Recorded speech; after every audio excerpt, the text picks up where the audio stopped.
Call this meeting to order. This will be an open meeting and notice has been given to the public at least 24 hours prior to the meeting, forwarding the complete agenda to the Common Reporter and all other news media who have requested to say it. Copies of the complete agenda are available for inspection at the office of the city administrator. 6 p.m. Notice of public hearing before the council with the following agenda. Petition for zoning amendment from ALM Enterprises LLC to amend the zoning for parcel number 265-32200072019 from recreational to multifamily residential R3. And parcels number 265-32200012013A and number 265-32200012013B from single family residential R1 to multifamily residential R3. All parties for and against will be heard. You get 5 minutes to speak, and you just stand up, give your name, address, and speak right from by your chair. Ready? Go ahead. Okay. I wrote this all down, so I'm, what? Name and address. Name and address, Brad. My name is Scott Exworthy, 520 Adams. Go ahead.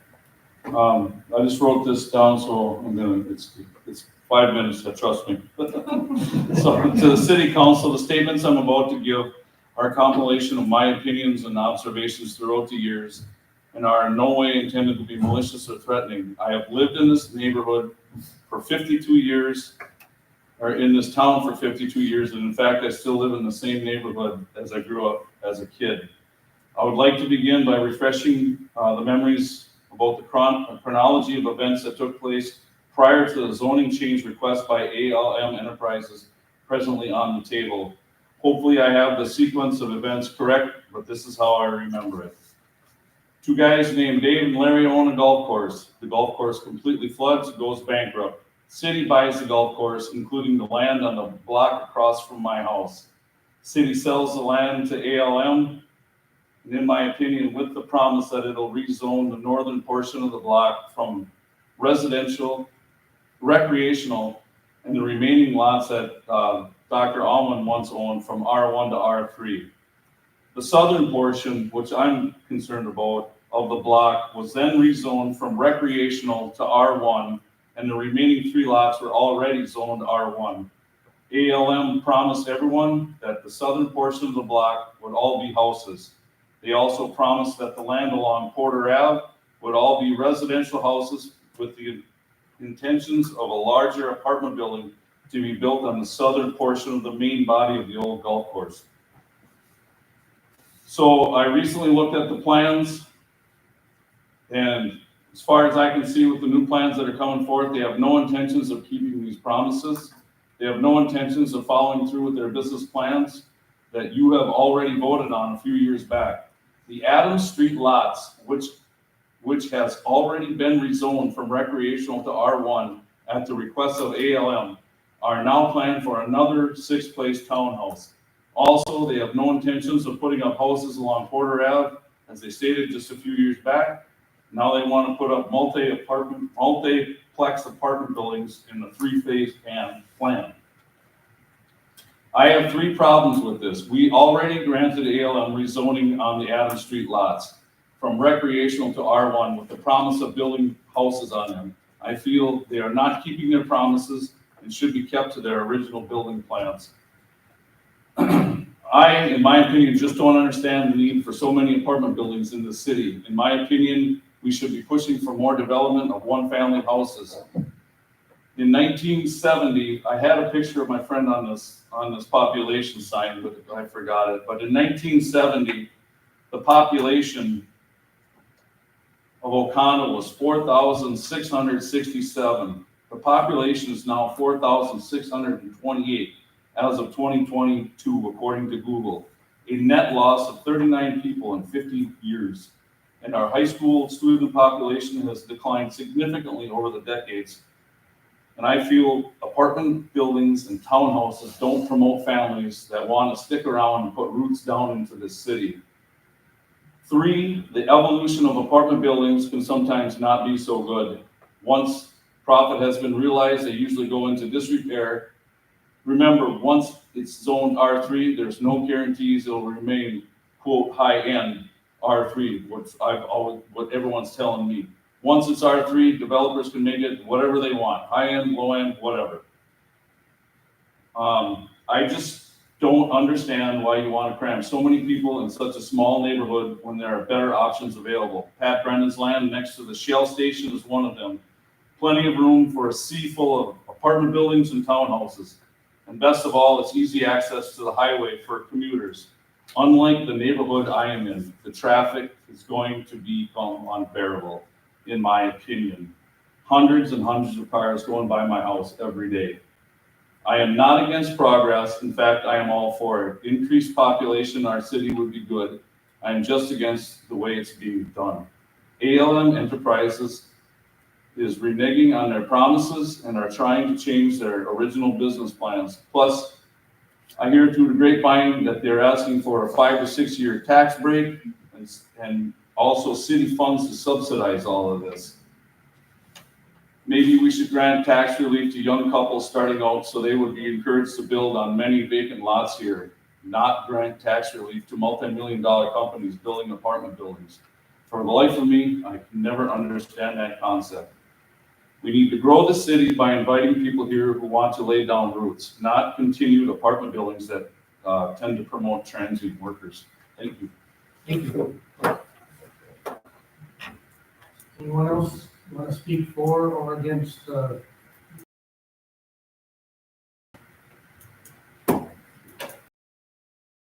I live at 505 Adams. What's your last name? Ryan? Laura Ryan? Yes.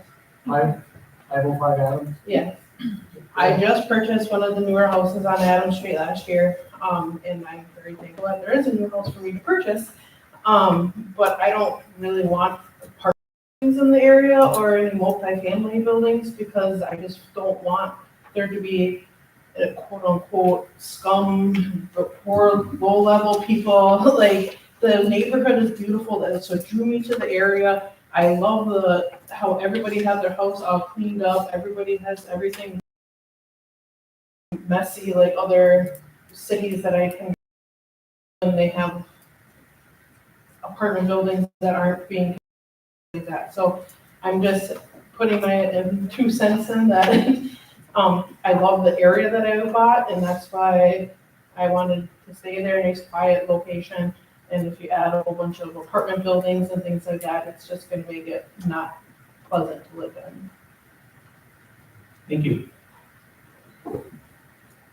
Anyone else want to speak for or against the rezoning?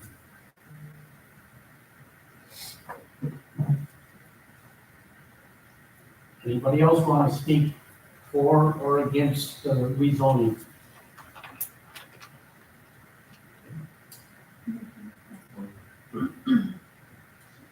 Anyone else want to speak for or against the rezoning? Motion to close, please.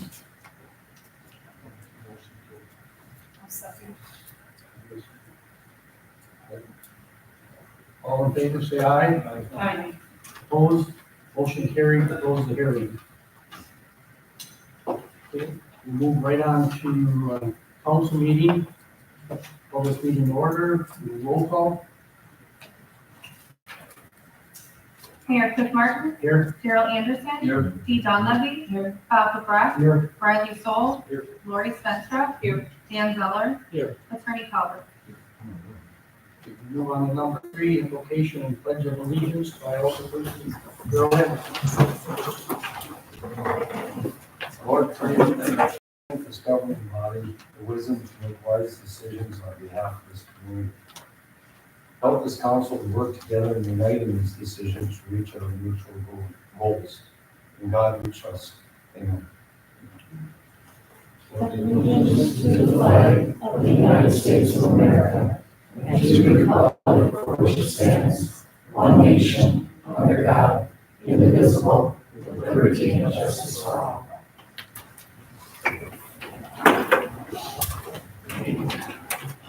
Number 4, approval of agenda. I'll make the motion to approve the agenda. Please second. All those in favor say aye. Aye. Motion carried to approve the agenda. Moving on to number 5, approval of minutes as presented from city council and any special council meetings. Anybody have any corrections to the minutes? I'll make a motion to approve. All those in favor, say aye. Aye. Opposed? Motion carried to approval of minutes as presented from city council and any special council meeting. Moving on to number 6, public input.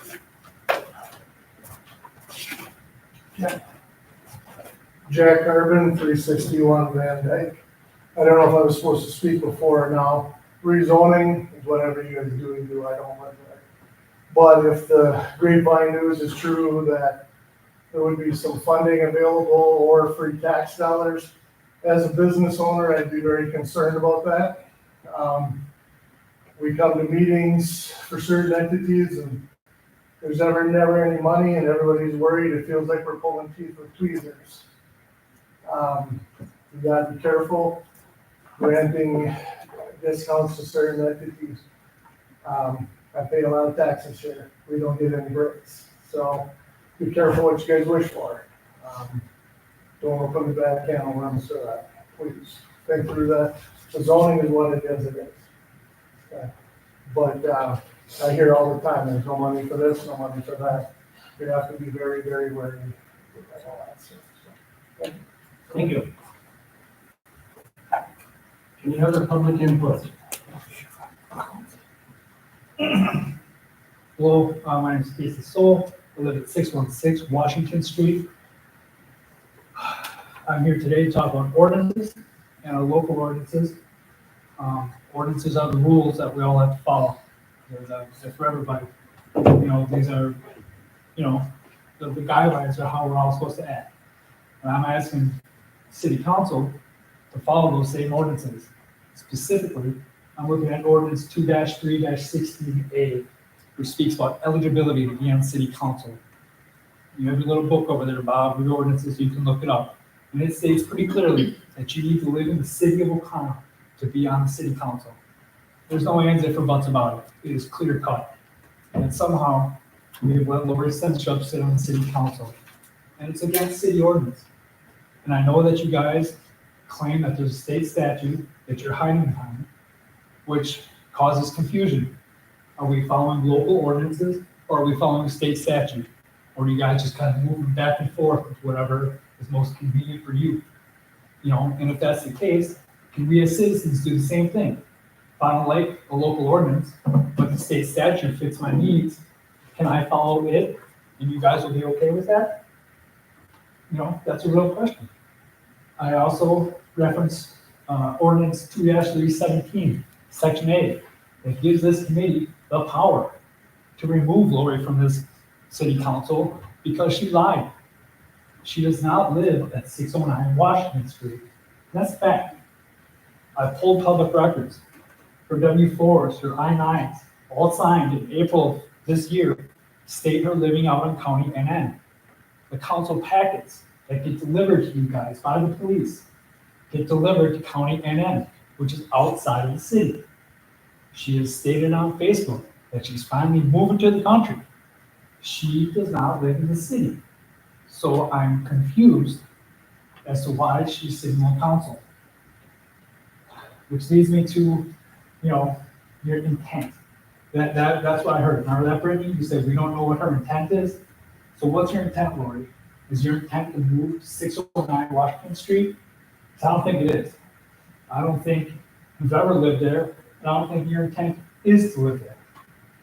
So, what's going on there? I found exactly 2 documents that say you live across the street from me at 609, that's the other kicker. The address that she states is directly across the street from my house. She's not there every day. She's never there. She doesn't rest her head there. Her possessions aren't there. She's not going there every night after work and sleeping there. So the two documents that I found is your declaration of tenancy that says you live across the street from me, and your voter registration. So, which is a whole nother, ball of wax, because you lied there. You shouldn't be voting in local elections, because you don't live in this city. So I'm asking this council to have some integrity, to follow the rules that you expect us citizens to follow. I would like to see this put on the agenda. I would like to see a conversation between you guys as to why it's okay for you guys to break ordinances, but it's not okay for citizens to. You guys have the energy and desire to drive around town to make sure our grass is short, to make sure our cars are registered, to make sure our driveways have concrete at the end of them, but not one of you can go and say, Lori, where do you live? What is your address? Where do you go every night after work? And sit there and smile at me. But it's a travesty that you guys are gonna just let this happen. And Cliff, you're in charge. You're running this show. You're in charge. Are you gonna let this happen? Daryl, you're the president of the council. Are you okay with this? She lied. And there's no way around it. She doesn't live there. So I'm asking this council to do the right thing. Have some integrity. Ask her where she lives. Any one of you. Look right at her and say, where do you live, Lori? Where do you go every night? Because I know it's not 609 Washington Street. She lives outside of this town. She shouldn't be voting on committee. She can be on Parks and Rec appointed by you, but she shouldn't be a voting member. And speaking of voting members on committees, where do you live, Brady? Because I know you don't live in the county, I'm pretty sure. So think about that. Are you guys gonna have integrity, or are you guys gonna do as you say, not as I do? It's not a good look. Thank you for your time today. Thank you. Yeah, left. Any other public input? Any other public input? It's the last time. Any public input? Okay. Move on to number 7, correspondence. Any correspondence?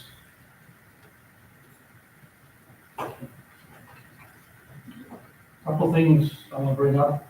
I know there's been a lot of questions about our room tax and where the money is and how it's being used.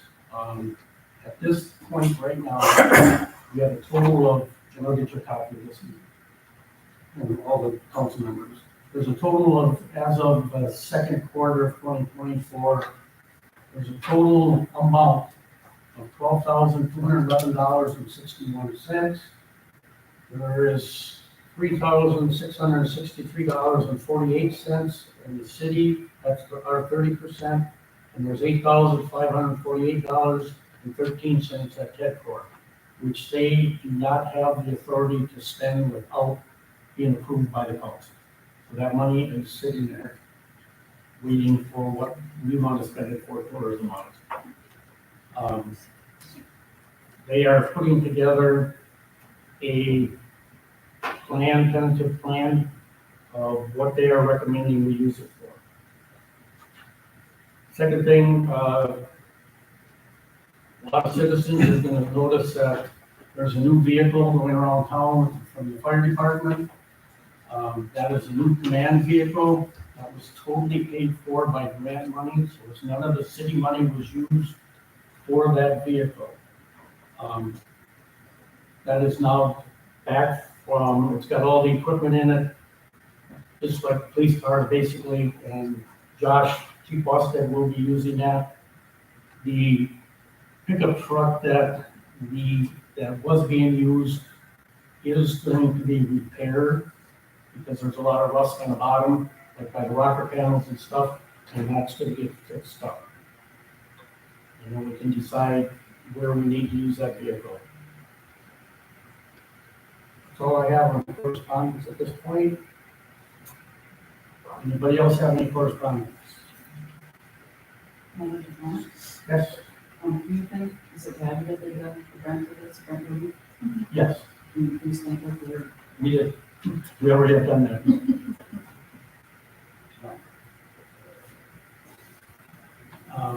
Any other correspondence? Okay. If not, we move on to number 8, approval of consent agenda. 8A, approval of application for temporary Class B retailer's license from O'Connell Elks Lodge, number 887, for K9 Felco Cornhole Tournament fundraiser on August 24th, 2024. Approval of application for temporary Class B retailer's license from the Chickadee Players for Escanaba and the Moonlight play on October 4th, 5th, 6th, 11th, 12th, and 13th, 2024. Approval of street closure requests from the O'Connell County Veterans Memorial Park. Approval of invoice from utility sales and service in the amount of $18,974.42. Motion to approve the consent agenda. I'll second. Papa Freck. Aye. Riley Soul. Aye. Lori Stenstrup. Aye. Dan Zeller. Aye. Gerald Anderson. Aye. Dee Donlevy. Okay, moving on to number 9, discussion, action, recommendation on the following old business, which is unfinished, is none. Move on to number 10, discussion, action, recommendation on the following new business. Presentation from Ben Walzapper with Enterprise Fleet Management. Go ahead, Ben.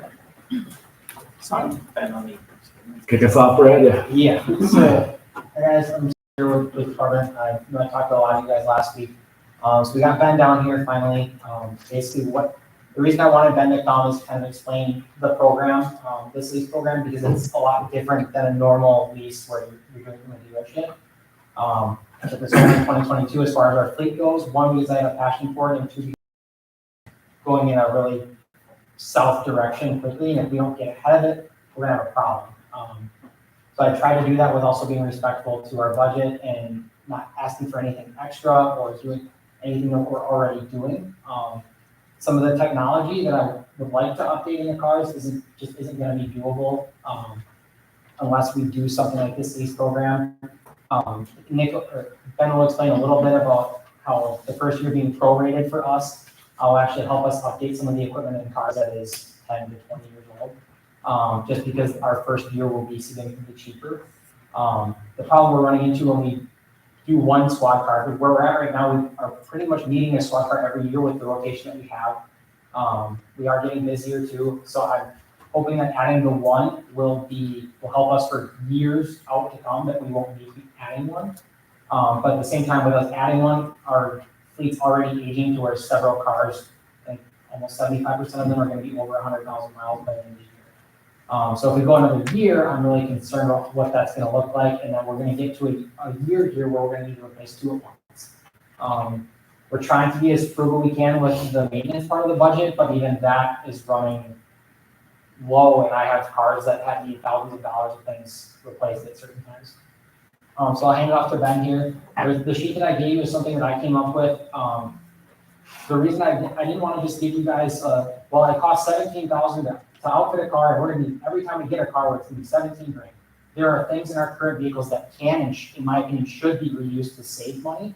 So I've itemized every single thing in every squad, and depending on what vehicles could get sold, what we would do with that, depends on whether that equipment could be reused. With prisoner cages and those things change. Like right now, the reason that this is advantageous for us, this program really works if you're at the point where you're needing a car every year. But at the same time, Ford is scheduled to change the Explorer in 2030. So Dodge is changing it in 2026. For those that are wondering why there's not a Dodge Durango on the lease program, that's the reason. Is in 26 to 27, they're scheduled to change that over, and nothing in our current Durangos or Durangos that we would purchase from now until then will fit in new ones. if we do the Explorers and we were able to do this lease in 25 and re-up the lease in 29, everything in those 29s will, or fit, everything in our 25s will fit in 29, and I can get us till 2033. I don't know how much they're gonna change. Typically Ford does a 10-year model refresh. In 2019, they did a model refresh, and that's where our 2020 and 21 cars are now. Nothing from our 17 and 19s can be reused in anything new. It's just kind of the way Ford does it. They changed a couple of things in 2025 as like a mid-refresh. Thankfully, we don't have enough equipment that's gonna need to be reused or could be reused, and most of that didn't cost us any money. But if we wait too long, I'm afraid the fleet's either gonna get to where it's too far gone, where we looked at like the immediate needs that the parks department has, which I have a sheet in there for you as well regarding that, of what their fleet looks like. And then just kind of a projection of what ours does. So if I'll hand it off to Ben here, and obviously if you guys have any questions outside of this or want to meet with me outside of this, I'm available 24/7 almost. I work afternoons and nights, and I would be happy to meet with anybody and show you the sheets that I have. I didn't want to include them for everybody because it'd be 80 pages here, but I have everything itemized as what to be reviewed, what can't.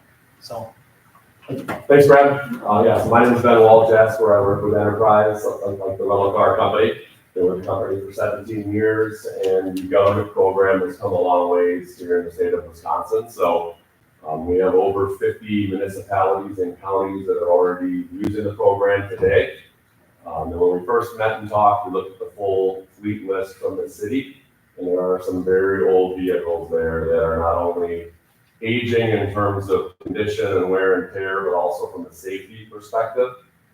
So I think today it's just really an opportunity for questions to be brought up, any concerns with the program, but we're pretty excited about the opportunity we have to help refresh the fleet a little bit here, provide safer vehicles for city staff. And what I mean by that is not that you're not keeping the vehicles road safe, but just safety technology has come a long ways, especially with some of the oldest vehicles in the city here, almost 25 years old. So safety has come a long way in the last 5 years on vehicles. So that's really the idea of it. We can talk a little more, but also just to preface the lease type here. If you're familiar with a dealership type lease, you're typically making monthly payments. You have mileage restrictions, condition requirements, and when you turn the vehicle back in, when you're done with the lease, you don't get any money to show for that. The dealership can then put it on their lot and they can sell it as a used vehicle. This program is almost completely opposite in every aspect. There's no mileage restrictions, there's no condition requirements. Parks, Public Works, PD can alter, drill holes in these vehicles and set them up however they need to be set up for their service. And when you get done with the lease, and we ultimately make the recommendation of when the best time is to replace that vehicle, Enterprise will sell it on behalf of the city, and the city gets the proceeds from that resale gain as far as whatever that vehicle sells for above and beyond the payoff of the lease. So it's a little bit different than what most people are familiar when it comes to leasing a vehicle. So always like to preface that there and then kind of open the floor for questions or any concerns.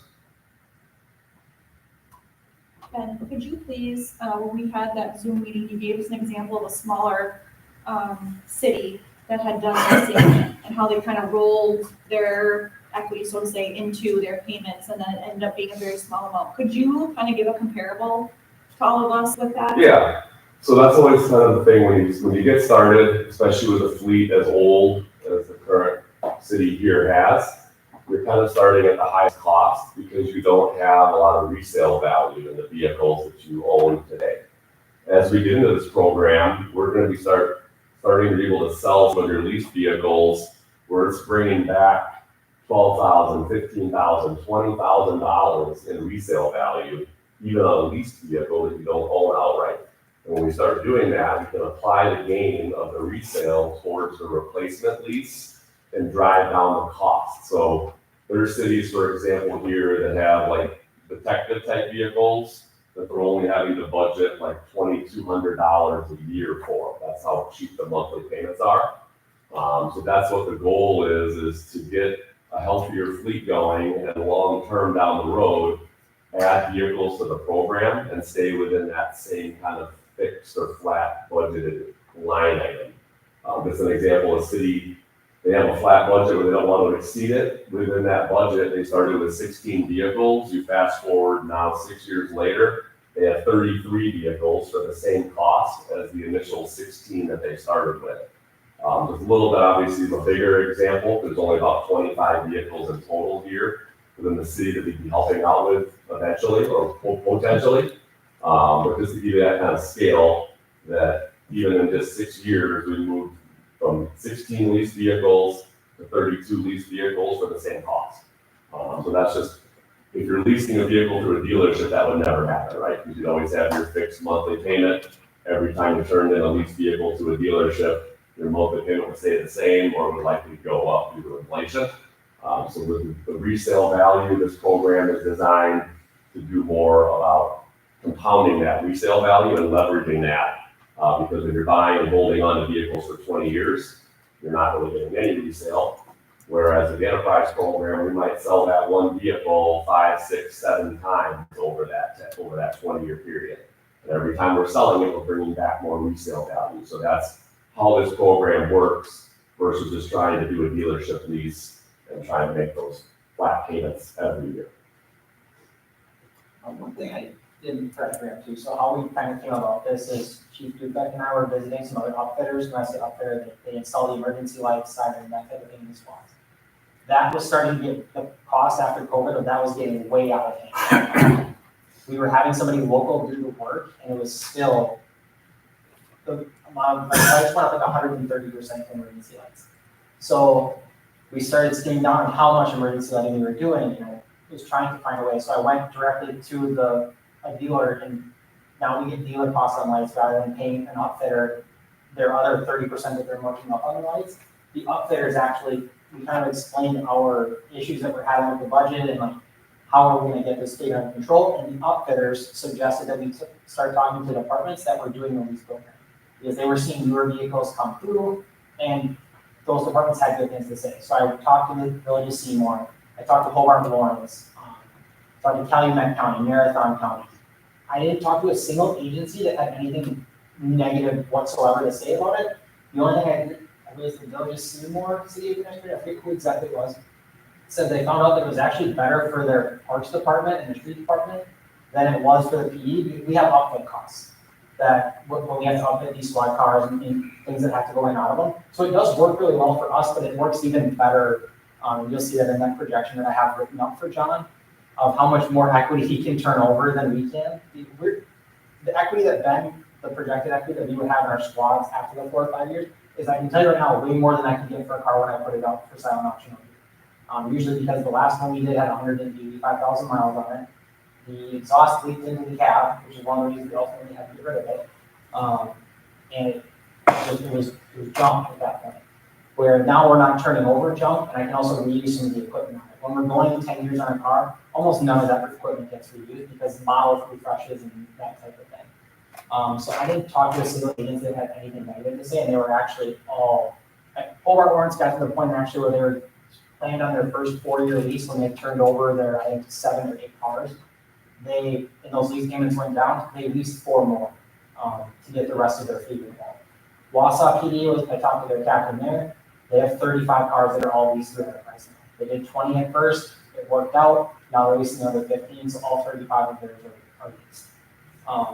That's not to say that 1 or 2 couldn't be owned by the city, but this is, I know a lot of the big questions I got right away were, well, what is it gonna limit the amount of patrolling the guys can do? And I can tell you it's not, because I've been keeping track of the mileage.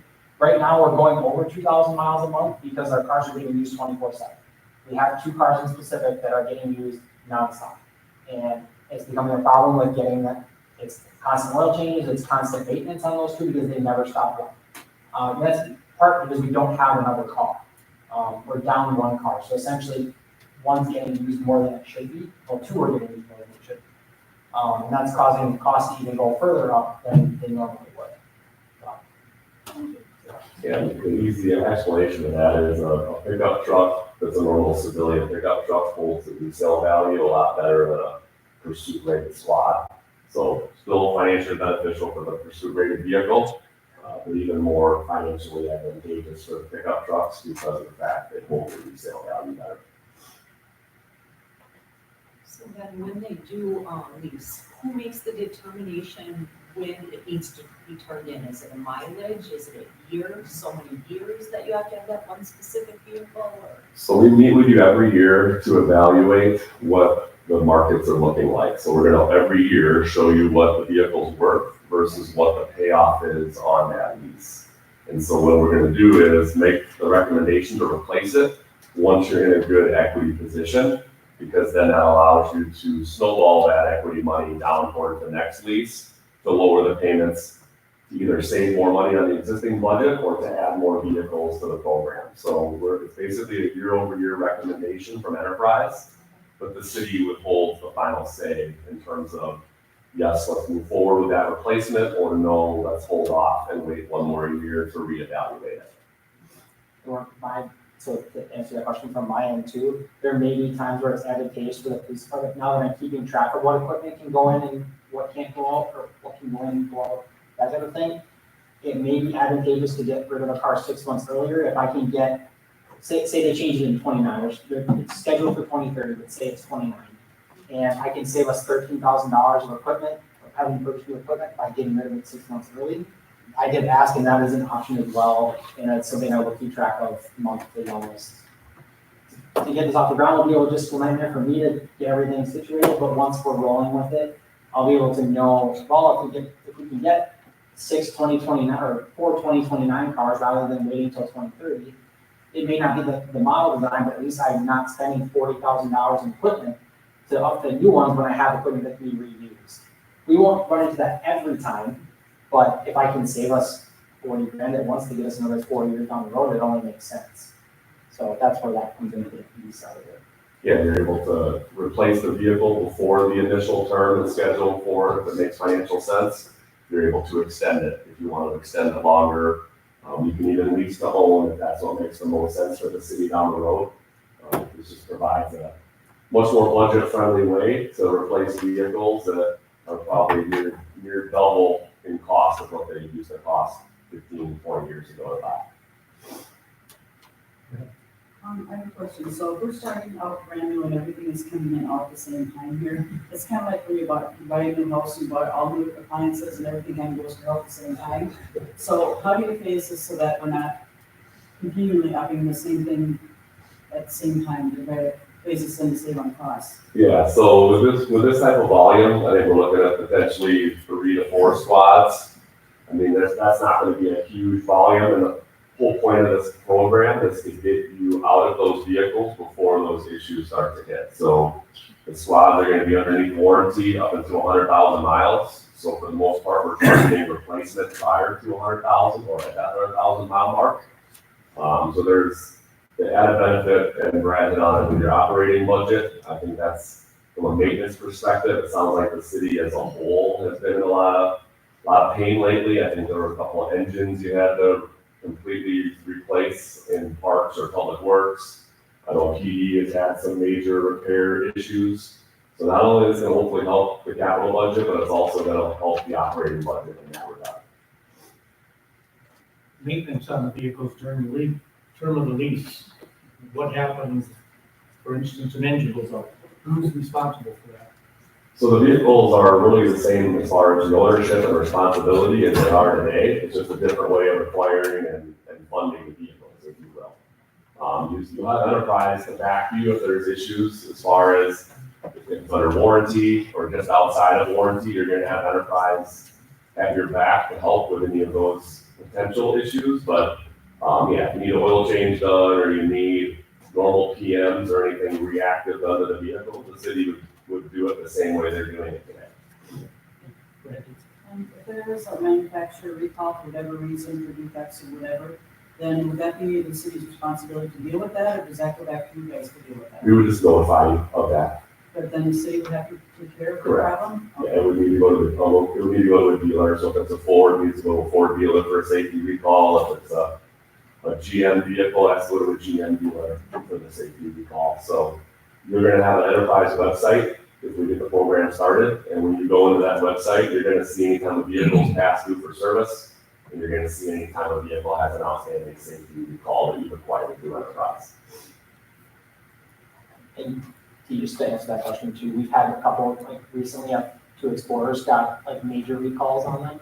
SNL has taken care of that, they're our local Ford dealer. And I've talked to, I think Ben, actually, the sales guy there that we had purchased squads from in the past. He has said that they would still take the recall service there the way Ford is designed. I can't, if I bring my Ford vehicle there, doesn't matter whether the city owns it, Enterprise owns it, they have to take the recall. So they would still be willing to honor that, but even if the car's not purchased there. So. Any other questions?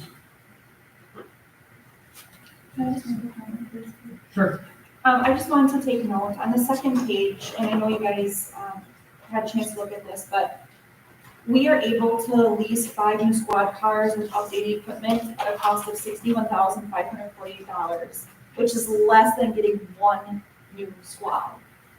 So I'm just asking the council members to please seriously consider this leasing program. Not only for us, but also parks, street departments, any departments who have the really old vehicles. Just like Ben said, safety purposes. For us, it's having squad cars that are the same, that are outfitted the same. Because right now we have squad cars who has a rifle in the back hatch area. We have buttons in different places. So for officers to go into a squad car knowing exactly where these buttons are in case there is a high stress situation is a very important thing. That's very important. So we are behind, like all the other departments. We are behind on equipment, squad cars in particular. And we need to catch up, otherwise we're going to be really behind and really in trouble, just like all the other departments, so please. We're happy to be the starters of this program and share it with everybody else, but we need to do something, and I think this is the best choice that we have right now. Okay. Let's say this moves forward and we outfit the police department with whatever number of vehicles. Towards the end of 2025, what if Jeremy and John Boston and maybe Matt from utilities say, geez, we could use a vehicle? Is that doable? I mean, if it fits our finances? Yeah, it's part of the ongoing annual review. So every time you do your annual review, we're gonna look at the existing vehicles you have, we're gonna look at other opportunities within the own fleet of going further and getting more vehicles into service. Because the more you get into the program up front, the quicker you get there, the more you're starting to take advantage of the resale value. The longer it takes to get vehicles into the departments, the longer it takes for them to financially benefit, because their vehicles, every year they hold on to their vehicles, are worth less and less. So it's every year we're gonna evaluate it and look at any way that we can help in expanding the program. And there is an advantage in the first year that we haven't hit on either, and that is when you're leasing a vehicle, you only pay for the vehicle when you're using it. So meaning if we order these vehicles next month, they're not gonna arrive until next spring or summer. So you don't get a bill from Enterprise until a month after you take these vehicles into service. So the first year, in terms of budget year that you're getting these vehicles, you're only gonna be paying for the months that you have the vehicle. So there's instances where instead of buying a $40,000 truck, your lease payments in a given budget year may be $3,000 to $4,000. So just think about that. That's only an advantage as you get into it, because once you're into it, then you're gonna have your recurring payments for as long as you're using that vehicle or replacing it. But there is the added advantage of when you get into it, especially by department, each time you're getting into it, you're gonna have prorated costs. So that if an annual lease payment is $12,000, the first year you use it, it may only be $4,000 to $8,000 because of that proration. So just want to make note of that too, as there is an even bigger budget advantage as you're getting started. So regarding the warranty, you said you got 50 municipalities that are going through your program. So what would be the biggest occurrence that would cause the warranty to be void? What do you guys run into? I have not heard of any stories of that. I mean, the only thing that you can have happen would be maintenance negligence, and potentially if you altered the vehicle in a way that's against the manufacturer warranty. Any other questions? Ben?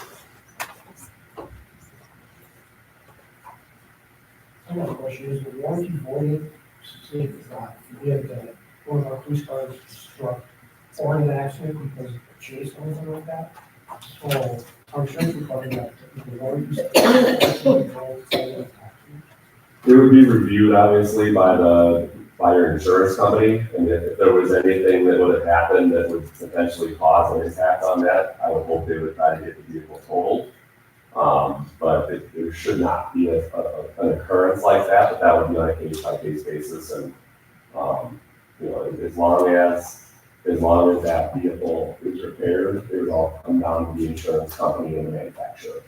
Because I mean, at the end of the day, Enterprise, we're just the liaison, right? We're basically, look at us as almost a dealership in a way. We're not a dealership, but we're a fleet management company instead, but we're again just here to help you in any of those situations, because both of our names are on the title. The city of O'Connell will be listed, and Enterprise will be listed on the title, so you're gonna have some of our power of managing and owning over 2 million vehicles.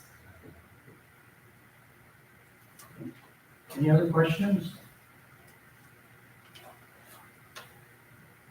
You only lease cars and trucks, so nothing. We typically get up into the CDL, once it goes into CDL, we typically don't get involved with it. So we do baby dumps, flatbeds, things of that nature. And anything that would require a CDL license in the municipal space, we can do it, but it's such a large capitalized cost that when you finance it or lease it, you're not gonna be really rotating those much sooner because of that expense. But it's not as advantageous because we're not able to speed up the replacement and speed up and multiply the amount of times you're capitalizing on resale. But it happens. I mean, again, just to give a story, we have one of our longer standing local government agencies. They have 3-yard dumps. They're $70,000 assets that get set up every year. They're on their 3rd rotation, and right now they have to budget less than $5,000 a year to use them. So they never have to go out and spend $70,000 to buy a 3-yard dump. They're just budgeting $5,000 a year, and they never have a dump that's older than 6 years old. So that's the resale and continuing to compound that and making your lease payments lower and lower each year. Any other questions? Okay. All right, well, thank you, everybody, appreciate it. Thank you. Thanks, Brad. Thank you.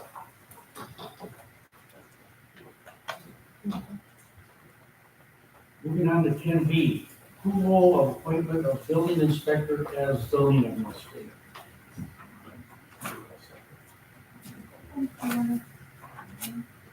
I can. This has come up a little bit in the past, but at different spots in our ordinances, depending on where you're at and what you're looking at. You'll see the term building inspector in terms of enforcement, you'll see zoning administrator. You also see director of public works, whatever it may be. It's just been something, I don't know, kind of left out there, and we wanted to cover this, that our building inspector will also be doing zoning. So if issues come up with regard to zoning, and that's the person. And it makes sense. He was, for the most part, handling that stuff in the past anyway, but now with Joe coming back, he's off to make sure.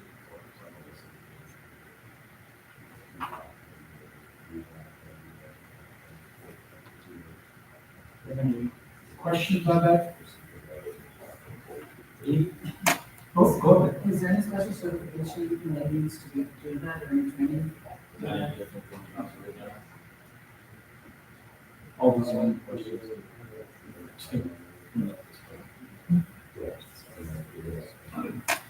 Any other questions? Do I have a motion to approve? I make a motion to approve building inspector with zoning administrator. I'll second. Brady Soul. Aye. Lori Stenstrup. Dan Zeller.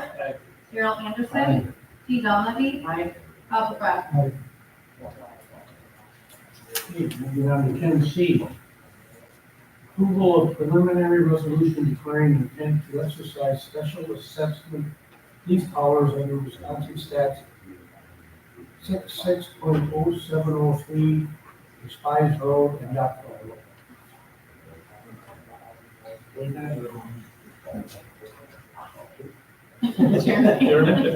Sure. If there are any questions, just the special assessments for the Spies Road reconstruction. Standard resolution to charge the special. We've already had public. We've already had a public information meeting with all the residents involved with that project. They've already received their assessment or their projected assessment, and then they'll get the final assessment, which once the project's complete. So, all residents or all property owners involved in that project are aware of what's going on. Any other questions? I'll make a motion to approve. A second. Maurice Benstrup. Aye. Dan Zeller. Aye. Daryl Anderson. T. Donahue. Aye. Bob McGrath. Aye. Riley Sole. Okay, moving on to 10D. Excuse me.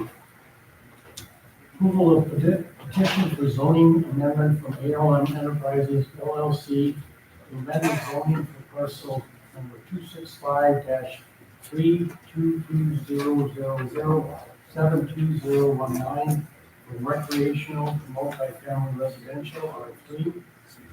And parcels number 265-32200012013A and number 265-32200012013B from single family residential to multifamily residential R3. Anybody have any questions on that? Can I just make sure on this, are we approving the Adams Street one and also the golf course one, or are they separate? They're all together, we're grouping them all together. Okay, I just wanted clarification on that.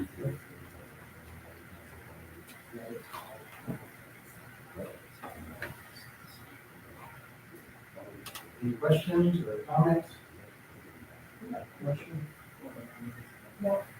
That property there, that was always Dr. Chunk, right? What did the city buy? The city has never owned it. The city has never owned the golf course. So there was a statement that was made about the city sold it to ALM. That's incorrect. The city has never owned that. It was, I think, a couple lots that may have been owned. Kelly.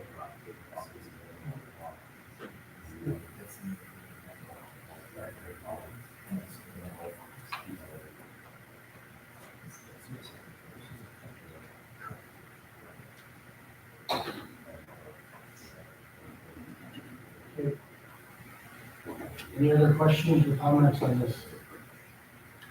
On 10D?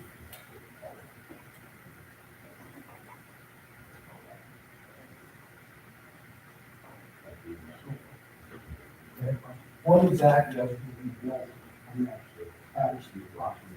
Was it going to be basically like the ones on Jefferson? Yes. It's gonna be a 5-unit townhouse. The side unit, but it's going to be like the ones that are on Jefferson. Correct.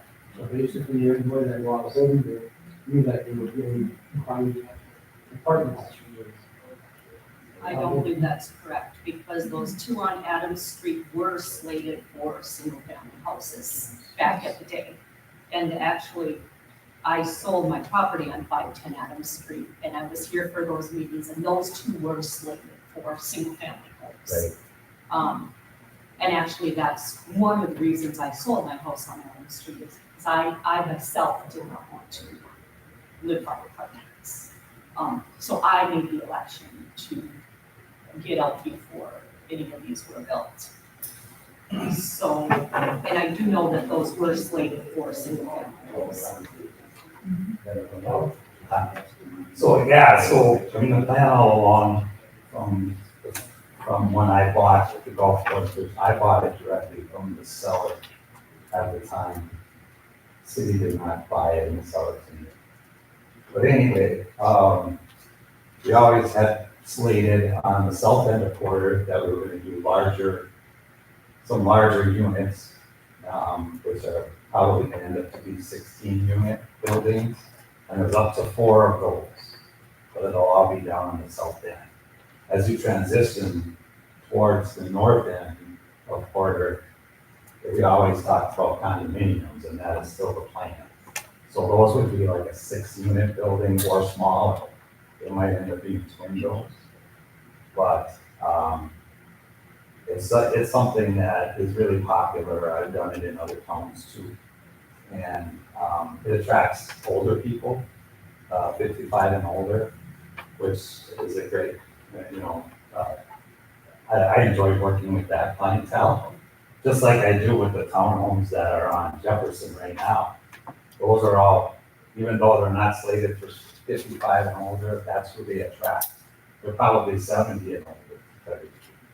I have one couple in there that's younger, and that's it. So, and those went over so well that that's why I wanted to do a 5-unit on those 2 residential lots. I built 2 residential homes on Adams, and I had a hell of a time to sell them. And I don't know if you watched how many times I dropped the price. So I ended up losing money. I broke even on one, and I lost money on the other one. And the one took over a year to sell. So that's the reason that I just decided at this point that I would like to switch that over to the same thing that's working well. And it's fulfilling the need. So that's basically it in a nutshell, I'm hoping that you guys would consider doing it. I think it'll be good for the city. I know that the individual businesses here, or some of the businesses here, are having a hard time, finding places for workers to live. And Oconto Economic Development also states that Oconto County is short over 100 and some units. Not everybody can afford a home. So these people that, would be working at, let's say, the bulk company or the plastics company, they can afford an apartment. These are not going to be low-end apartments. They're probably going to be $1,200 to $1,500 a month. I mean, that's what they cost nowadays to build. I'm not building anything low-end. And so anyway, that is the plan, and that's what I would like. Any other questions or comments? Basically, you're dealing with 55 or older, so those people are selling their homes in the city of Oconto. And basically move into those apartments, and they no longer have to maintain their home. Right. So this is a win-win situation. Yeah, it really is, otherwise, and Pulaski was having the same trouble. People who wanted to sell their houses and get it, but stay in town, had to move to Howard or other towns. And we gave them an option. And there's 0 grade entry, they're just elderly friendly. And it's kind of neat too, because everybody gets this, they're the same age and they all live close to each other to become buddies.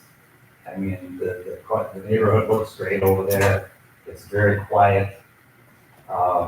It's a great bunch of people living there. So that's what I plan on trying to continue. So. Any other questions for Alan? Yeah. Can I ask a question?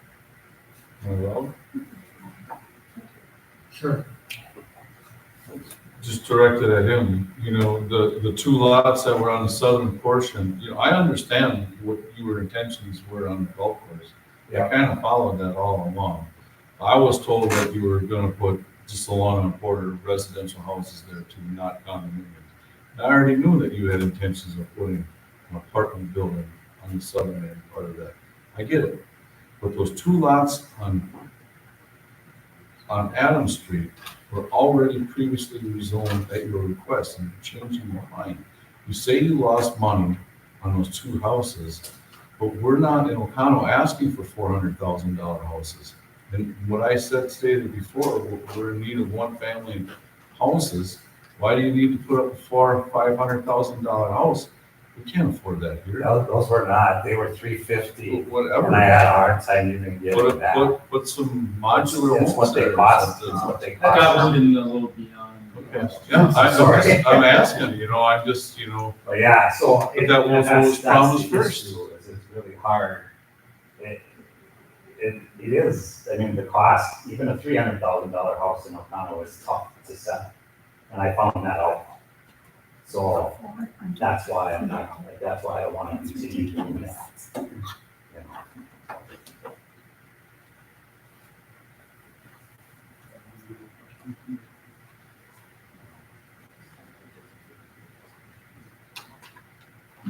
Any other questions from council members or?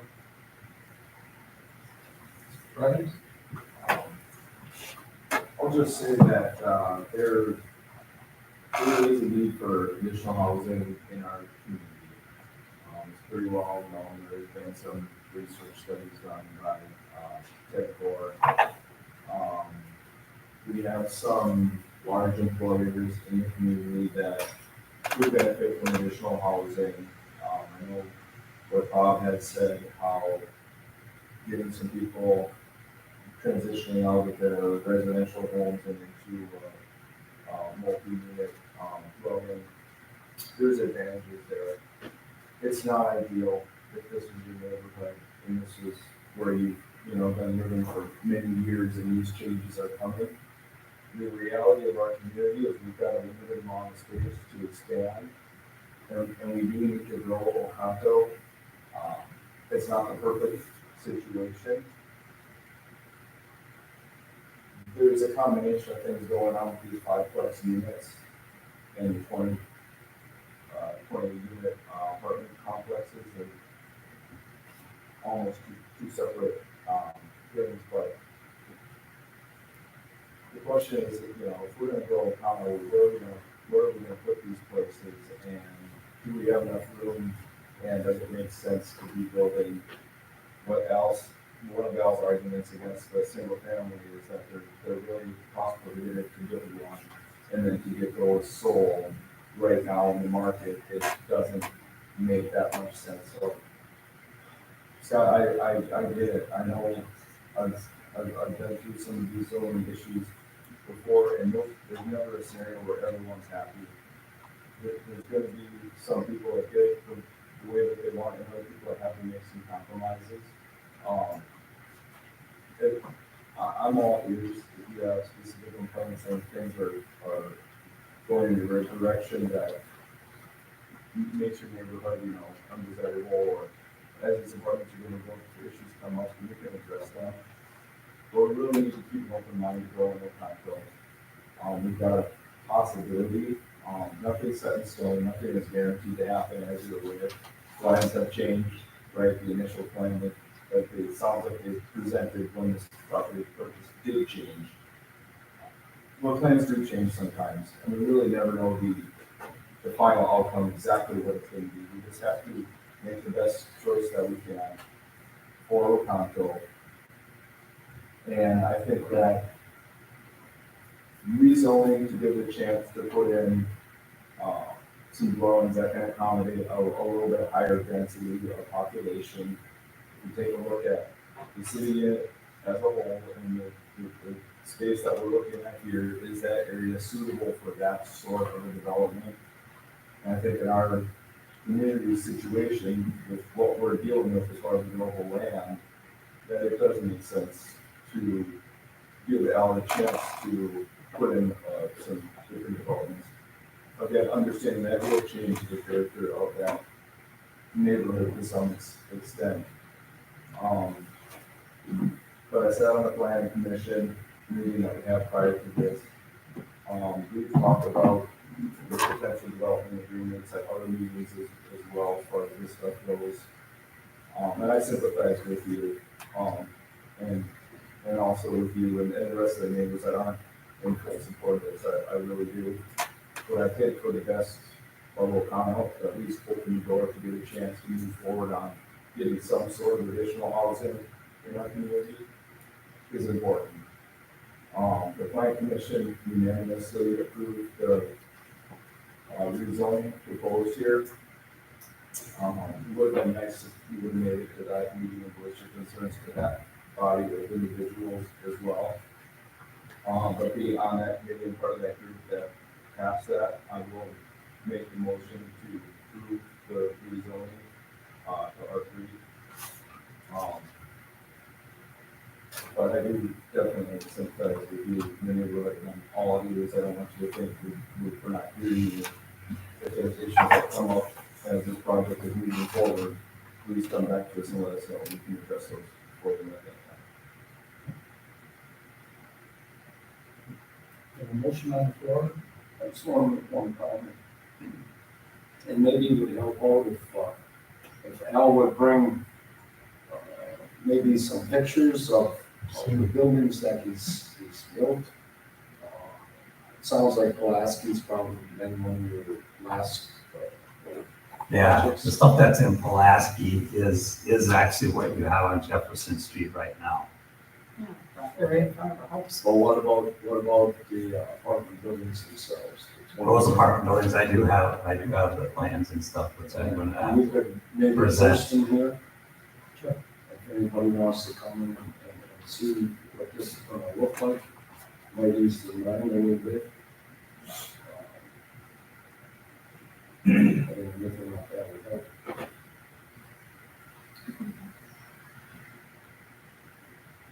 Again, we have a motion on the floor to approve the petition for rezoning. We have a second.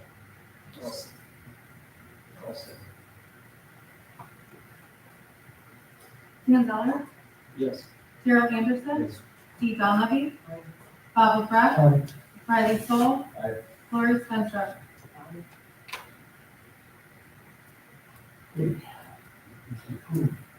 Moving on to 10F, approval of accounts payable for the month of July 2024 in the amount of $372,514.05.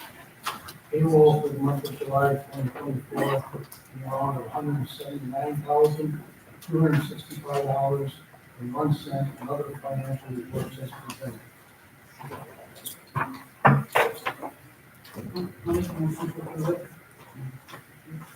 Second. Gerald Anderson, Yes. Steve Donlevy, Bob LaFresh, Riley Soul, Aye. Lori Spencer, Dan Zeller. Yes. Okay, moving on to 10B, recommendations from Finance Committee, approval of 2023 carryover requests. I'll make a motion. I'll second. Need a second? Steve Donlevy, Bob LaFresh, Aye. Riley Soul, Lori Spencer, Dan Zeller, Aye. Gerald Anderson. Aye. Okay, number 11, motion to adjourn. I'll make a motion to Now we get a point for, was E included with D?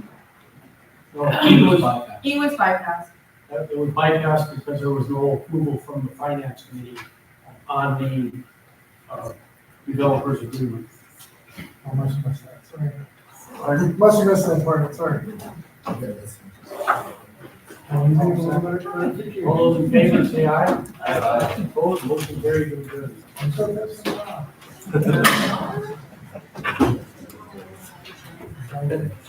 Right, fingernail in there.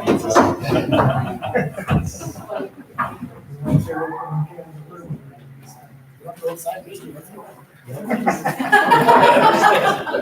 Well, then, did somebody say that? Why you gotta go outside? Did somebody say that I just missed it? Okay. When it came up on E, it was.